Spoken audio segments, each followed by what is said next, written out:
This podcast is brought to you by the Moonflower Path Community Space, an online somatic self-care studio that offers highly sensitive, creative, and earth-loving souls a cozy space to honor and nourish their unique gifts through somatic self-care practices and earth-based rituals. In a world that is consistently trying to convince you not to trust yourself, that you aren't worthy of care, that you need to be loud and fast to fit in, and that you are separate from the earth, we here at the Moonflower Path believe that it is a radical act to not only care for ourselves, but to deeply care for each other and for the earth in the process. By becoming a Moonflower member, you will gain access to a wide array of weekly, cozy, and accessible live stream yoga classes, a library of self-care resources so you can always have a space to feel held, monthly seasonal rituals and gatherings, and be part of a community of folks like you, all walking along an intentional journey of radical self-care.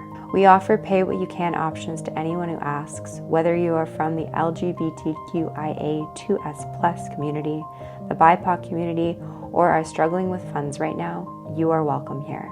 Plus, for every purchase you make with the Moonflower Path, we donate $1 to an Indigenous-run charity so you can know that your purchase directly goes towards reconciliation with the earth and its original caretakers. Join today for as low as $88 Canadian by visiting our website, themoonflowerpath.com. Hello, Moonflower, and welcome to the podcast. Welcome back. If you are listening in, just a reminder that you can also watch these videos on YouTube. I actually have a camera on me and I am talking to you face to face. So if that's something that you want, then that's cool. You can head over to YouTube and subscribe to the channel there and listen in. Or you can also just enjoy listening into the podcast through the way that you are currently doing it. You do you. We're all about agency and permission and space for you to just intuitively do what you got to do. If you are watching, just so you know, just a reminder that I do have some words on my computer screen here. So if you see my eyes go up and down, that's what's happening. But I am here, I am present, and I'm really looking forward to talking with you about today's theme, today's focus of cultivating balance. What does it actually mean to feel balanced? So the idea of feeling balanced sounds like a really wonderful thought, doesn't it? Right? It might elicit these feelings of calm, ease, and really having your life together. Like finding, quote, work-life balance, or being able to balance all the many demands of life. No problem. I can spin all the plates. I'm balanced. It's truly a calming thought. Yet it's not entirely realistic. There's a thunderstorm happening outside, so if you do hear any thunder, that's what's going on. So in today's episode, I will guide you through the ways that we here in the Moonflower Path like to use balance as a supportive practice instead of an unrealistic end destination. I think you'll find a lot of value from today's episode, Moonflower, so let's dive in.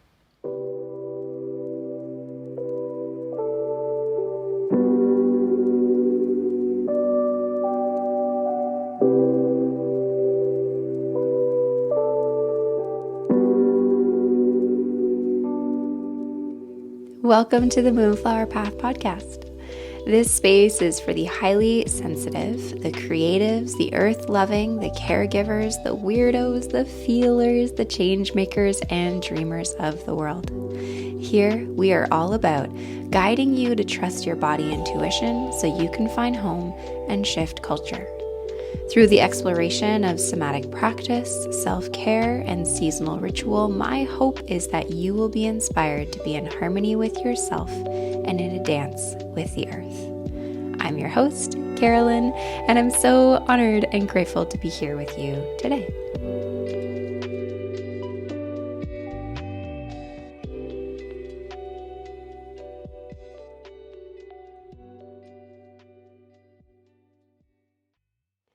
So before we get into the real meat of today's episode, I just want to very briefly mention that there is going to be an autumn member sale, a promotion happening at the beginning of October, end of September. So please continue listening to the podcast episode so you can get a feel of if this is a space that is supportive for you. And I've got some really special gifts that I will be offering members who register at the beginning of October. So watch out for that. Register to our newsletter if you are not already, and we will be ready to welcome you in for your fall cozy vibes. So with the reality that the upcoming autumnal equinox or Mabon will be moving through, we'll find ourselves at this midpoint, right? This peak of sorts where the day and the night are the same length. It's a swinging of the pendulum in the other direction, a breath of fresh air, figuratively and literally, of new and different energy, a balancing out of the warmer and more active portion of the wheel of the year.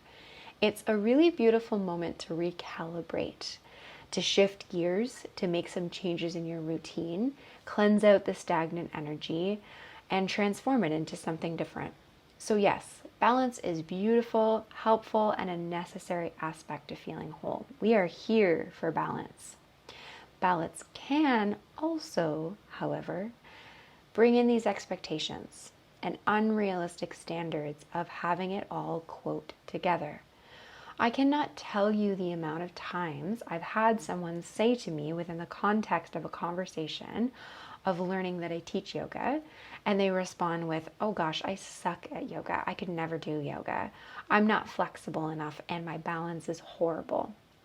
And I often smile to myself when I hear this. Because if you've practiced yoga at all, you know that when practicing a balancing pose, it's never a sure thing. It asks of you a great deal of patience, focus, and compassion around the very real fact that you will most likely wobble, or have to dip your toe to the ground for a moment, or use a wall or a chair as added support. There's no shame in any of that, right? That's just the reality. And that's okay. It's part of the practice and the process. Yes, some people are better maybe at balancing poses than others. It is something that you can become better at with more practice, but I have never seen anyone, let me say that again, I've been teaching for 10 years and I have never seen anyone cultivate balance in a class without a great deal of focus, attention, and slow breathing, right? All those things that just will really help invite in that sense of balance. So there's no perfection or constant ease in it for anyone. So what would happen if you explored the idea of balance without all the expectations around getting it right, being perfect, or having to be zen all the time? That instead of it being an end destination, it's more of a constant flow of being, which sounds maybe very like ethereal or esoteric, but stay with me. I believe that cultivating balance can be practiced without there being a specific end goal of what that might look like all the time. I see it as more of a spinning wheel of striving and resting, of creating and ruminating, of receiving and giving, of focus and detachment, of doing and being. There is literally movement within the process of balancing a scale, which is like the image. If you go on Canva and you write in the word balance, the biggest thing that you see is a scale, which is a balancing act. So balance is a really beneficial energy to embody, but it will inevitably be filled with imperfection, wobbles, and moments of needing to refocus. It's all just part of it. That is part of balance. In this community, we have some pretty core fundamental ways that we pull in and pull from and explore and learn from the lesson of balance, the theme of balance. And so let's talk about that.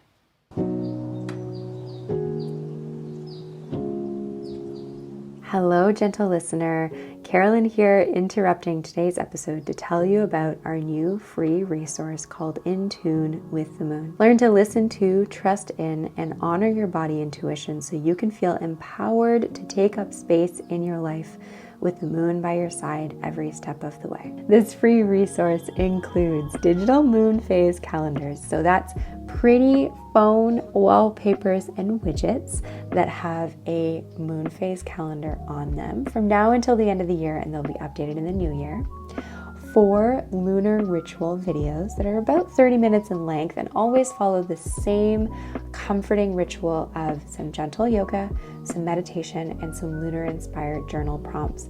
And yes, these are cozy and accessible. All bodies, all mobility levels are very much welcome. And a digital lunar journal to deepen your relationship with yourself and the moon. By downloading this resource, you'll also begin to receive our monthly Moonflower Journal, filled with cozy and seasonal self-care resources. Have I mentioned that it's all for free? Get in tune with the moon as well as with yourself by clicking the link in the show notes or visiting our website, themoonflowerpath.com.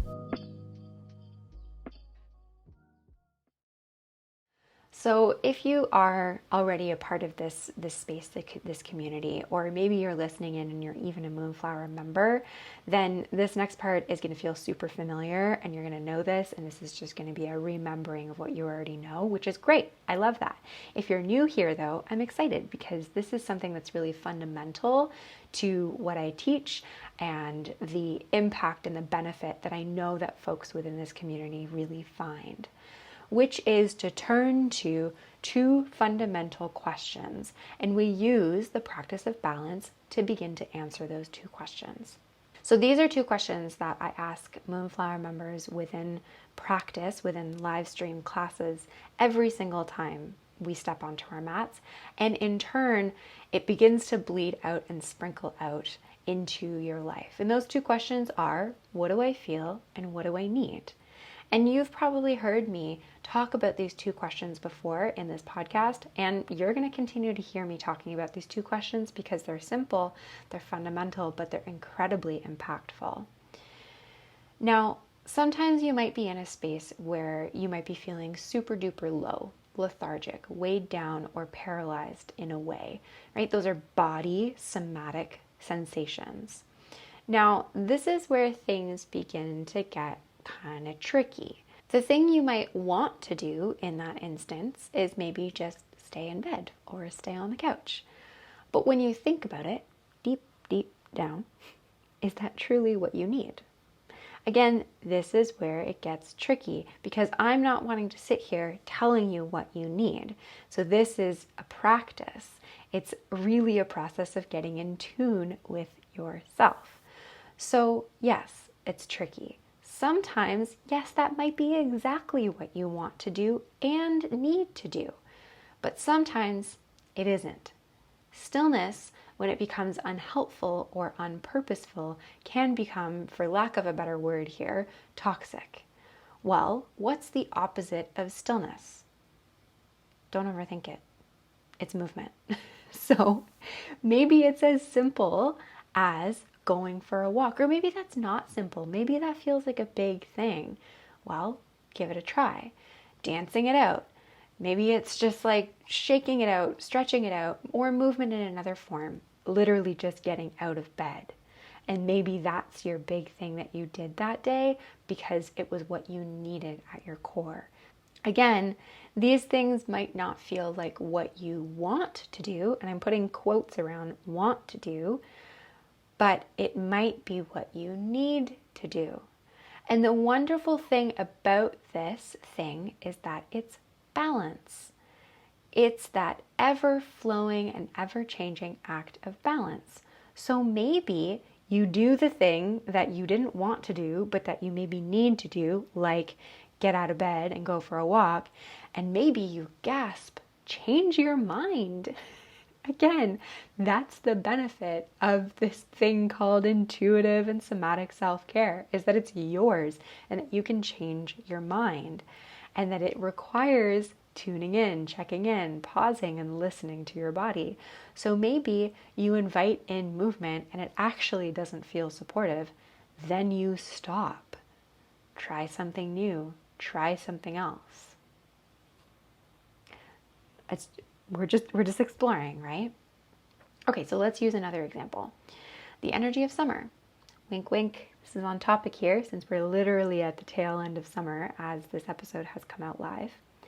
The energy of summer, as you know, is big, fast, warm, long days, high vibes, a lot. And maybe you love it. Seriously, that is awesome and great. And I love that so much for you if you love the summer energy. So in that case, when you know the fall is coming, which is a grounding, lowering, and slowing down of energy, you might use the vibes of summer this coming fall to balance out the fall vibes. Yet, if you're like, whoa, that was a lot, summer was a lot, I'm in need of some balancing out. Well, I'd associate summer with movement, amongst many other things, but if we just like bring it back to the simplicity of the example, well, what's the opposite of movement? She pauses as people try and think and overthink it. It's stillness. So this might, at this point, I'm chuckling because at this point it might seem super obvious, but don't discount the obvious. The other word that comes to mind here is that this might seem super intuitive. Again, don't discount the intuitive. We literally want our self-care to flow and to make sense. It's easeful and we want it to be that way. Because there sure are a plethora of things in this world that freaking don't make sense. So let's at least let our self-care seem simple and intuitive. So, okay, let's get back to it. It's the end of summer. High vibes. Fall is coming. Balance is a thing. Movement to stillness. What might come to mind? Why do you think the fall aesthetic is all hocus pocus movies, coffee shop hangouts with PSLs, gentle walks in apple fields, baking pie, and cozy time with friends? Because that's literally a balancing out vibe of what summer was all about. And we soak it up. It feels good. So using that same intuitive balancing act, I'd encourage you to explore that in so many different ways in your life. This is where there's like endless amounts of ways that you can get intuitively creative with this. So I'd encourage you to play around with it.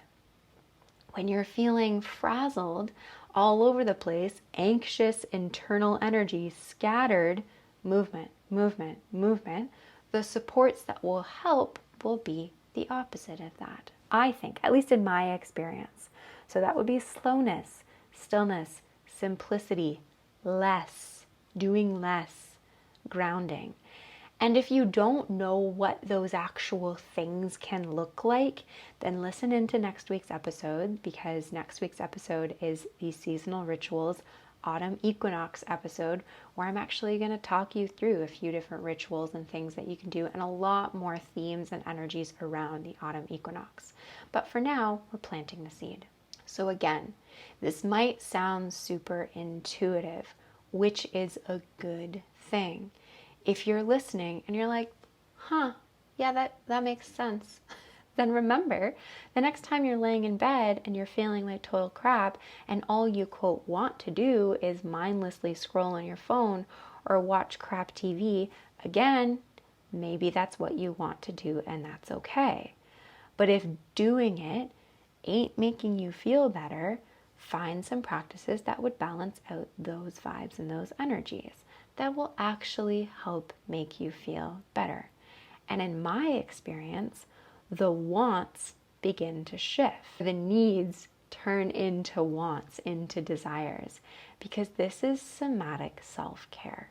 Your body remembers. Your body begins to crave the things you need because your body feels better. And that's a good thing. Follow the goodness. Not that it's all about feeling good all the time. It's not.